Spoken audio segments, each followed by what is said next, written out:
morning, everyone. We are going to read about the national anthem, also called the Star-Spangled Banner.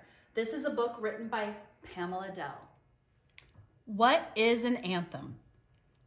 People all over the world sing songs about their countries. An anthem is a song that praises a country. Sometimes anthems are also written to praise God or a saint. Some anthems are like prayers. Others are loud, joyful songs of pride. Most countries have one important anthem that all the people know. It is a song that has special meaning to the citizens of that country.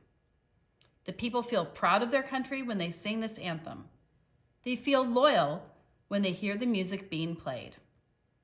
This special song of praise is called a national anthem. Over here, it says students from a French-American school in Boston sing the national anthems of France and the United States as they stand near each country's flag.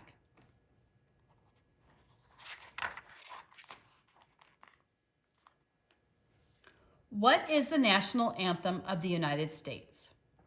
The national anthem of the United States is called the Star-Spangled Banner. It has 4 verses. Usually, only the first verse is sung. The words to the first verse are, "Oh, say can you see by the dawn's early light, what so proudly we hailed at the twilight's last gleaming, whose broad stripes and bright stars through the perilous fight, or the ramparts we watched were so gallantly streaming, and the rockets' red glare, the bombs bursting in air, gave proof through the night that our flag was still there. Oh, say, does that star-spangled banner yet wave o'er the land of the free and the home of the brave?" Over here, the Cincinnati Reds fans wave American flags during the singing of the national anthem before the start of a baseball game.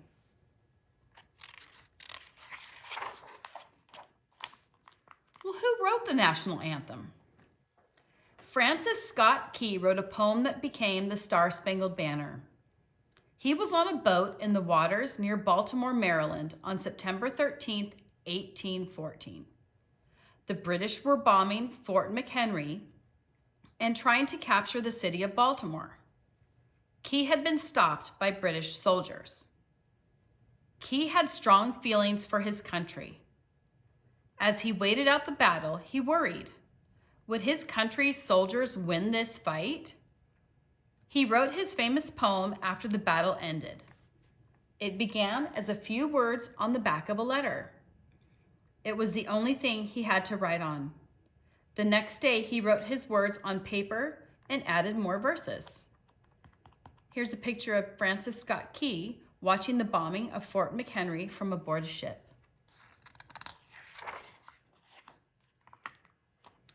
Why was the Star-Spangled Banner written? The battle near Baltimore was part of the War of 1812. The war was between the United States and Great Britain. Key was in Baltimore to do a special job. The British were holding an important American prisoner on one of their ships. Key was a 35-year-old lawyer from Washington, D.C. He had been sent to get the prisoner. The British soldiers made him wait until the fight for Baltimore was over. Key waited all night to see what would happen. Finally, dawn came. Through the smoke, Key saw a wonderful sight. It was the American flag still flying over Fort McHenry. It proved the Americans had won. Francis Scott Key saw the American flag still flying after the battle.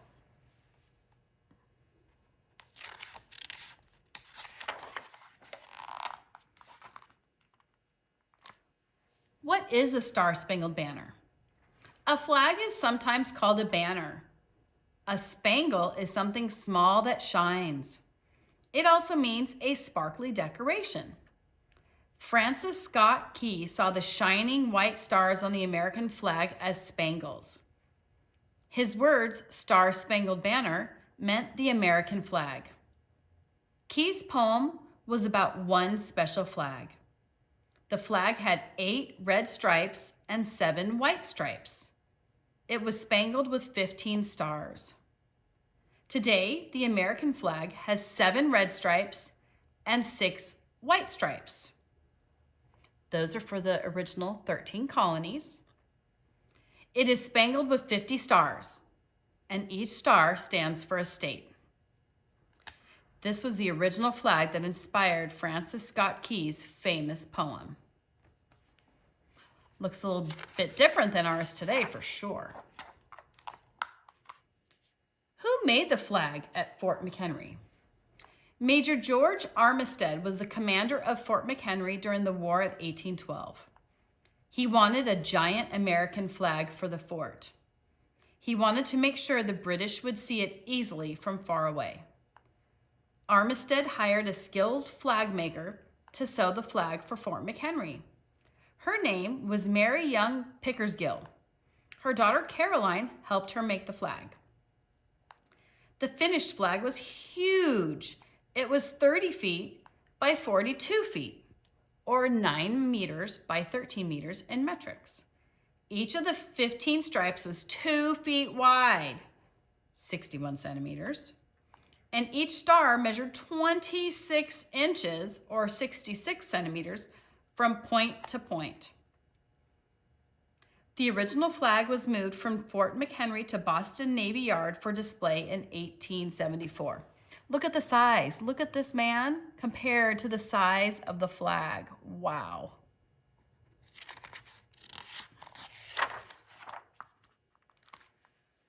Who wrote the music? Francis Scott Key did not write the music to his famous song. He wrote the words in the form of a poem. Many copies of the poem were printed on handbills for others to read.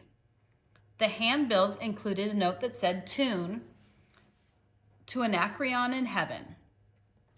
This was the title of a song about the ancient Greek poet Anacreon. It was the tune that Key chose to go with his words. Soon, his poem became known everywhere as the Star-Spangled Banner. To Anacreon in Heaven was a popular English song. An English composer named John Stafford Smith probably wrote the music to this song. Right over here, we have 2 high school saxophonists practice the Star-Spangled Banner before a parade.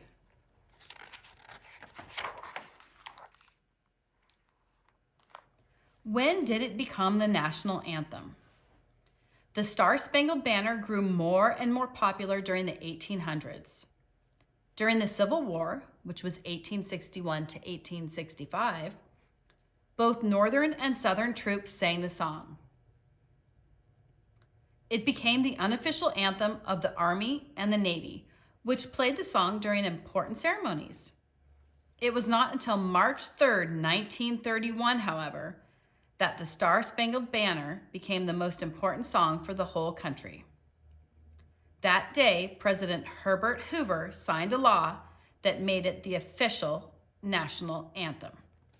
And here's President Hoover, who made the national anthem official in 1931. When is the national anthem played? The Navy was the first to play the Star-Spangled Banner during flag-raising ceremonies. It began doing this in 1889. Now, this is a common practice. The national anthem is always played at important events for the nation. It is played when a new president of the United States takes office.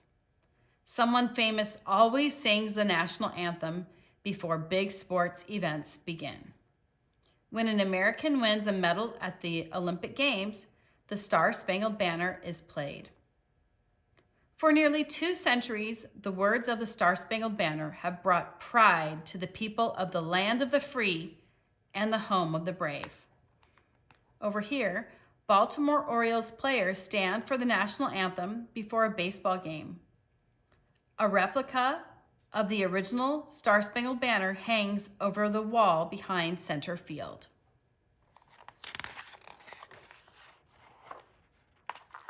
Glossary. Okay, composer. A composer is one who writes music. Gallantly means not afraid in battle, proudly or fearlessly. Gleaming, shining or glowing. Handbills, single pieces of paper with messages on them, like flyers. Perilous means dangerous. Ramparts are walls or some other form of sturdy protection. Did you know, at first, Francis Scott Key named his song in defense of Fort McHenry? The Star-Spangled Banner first appeared in a newspaper on September 20th, 1814. The newspaper was the Baltimore Patriot. The first time both music and words were performed together was in Baltimore on October 19th, 1814.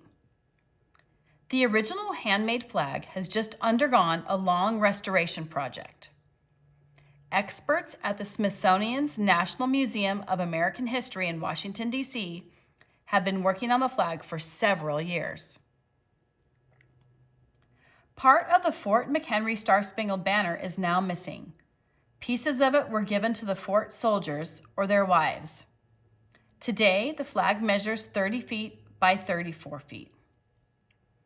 Francis Scott Key was born at Terra Rubra Farm in Kemar, Maryland. An American flag was raised there on May 30th, 1949. It has never been taken down since.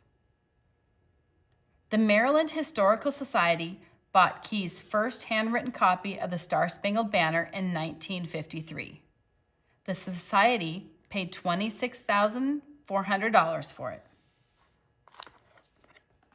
Hope you enjoyed learning about the national anthem. Until next time, bye.